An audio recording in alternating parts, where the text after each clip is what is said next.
qui, on parlait justement de l'arrivée des radios libres en 82, ça fait maintenant une trentaine d'années. Est-ce qu'aujourd'hui on a toujours cette liberté à l'antenne? Est-ce qu'on a toujours, ou c'est devenu quand même un business Mon avis sur la question, c'est que les radios les moins libres sont les radios de la bande FM.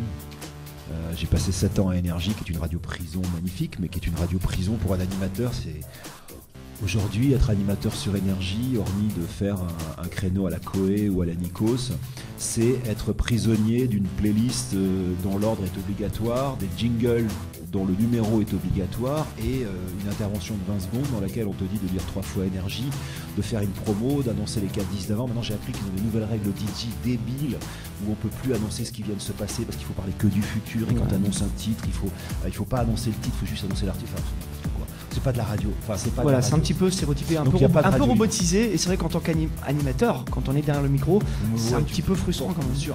Et je pense que les seules radios libres aujourd'hui, paradoxalement, en tout cas qui sont écoutables sur la FM ou les grandes ondes, sont France Inter, Europe 1, RTL, RMC Info, où les gens comme moi, tous les jours, tu vois, je vais quitter, je vais partir faire de la radio, j'ai un entretien à faire, j'en ai fait un tout à l'heure, je pars d'une feuille blanche et je fabrique un peu comme un artisan mon programme de radio, mais ça c'est valable dans les radios périphériques.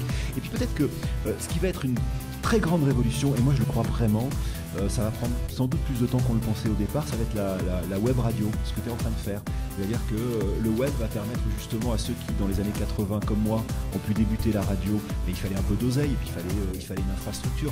Là, vous êtes chez vous, vous avez un ordinateur, vous avez un micro, une petite table de mixage et un iTunes, et hop, vous faites votre radio. C'est vrai.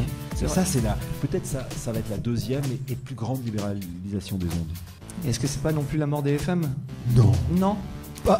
Je sais pas. Les FM musicales, en tout cas, il va falloir trouver quelque chose. Mon avis sur la question, c'est que aujourd'hui, pourquoi on irait s'emmerder à écouter un train de pub de 4h30 chez Énergie, plus un animateur qui bugle pour écouter ses tubes préférés, alors que sur Deezer, il n'y a pas d'animateur, il n'y a pas de pub.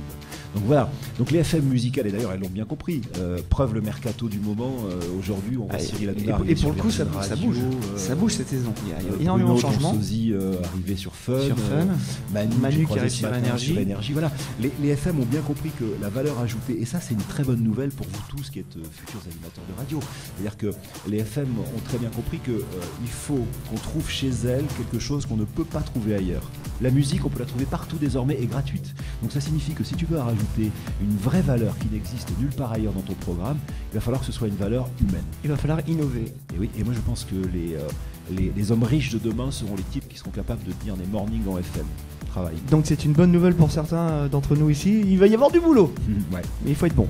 Mais moi je crois. Et l'avantage d'Internet, c'est ça, c'est-à-dire qu'on va se fabriquer nos radios à la carte, et bientôt les hommes seront des marques qui seront intégrés à des grosses marques. Et faut penser à ça parce que c'est ça le travail de l'animateur de demain, je crois.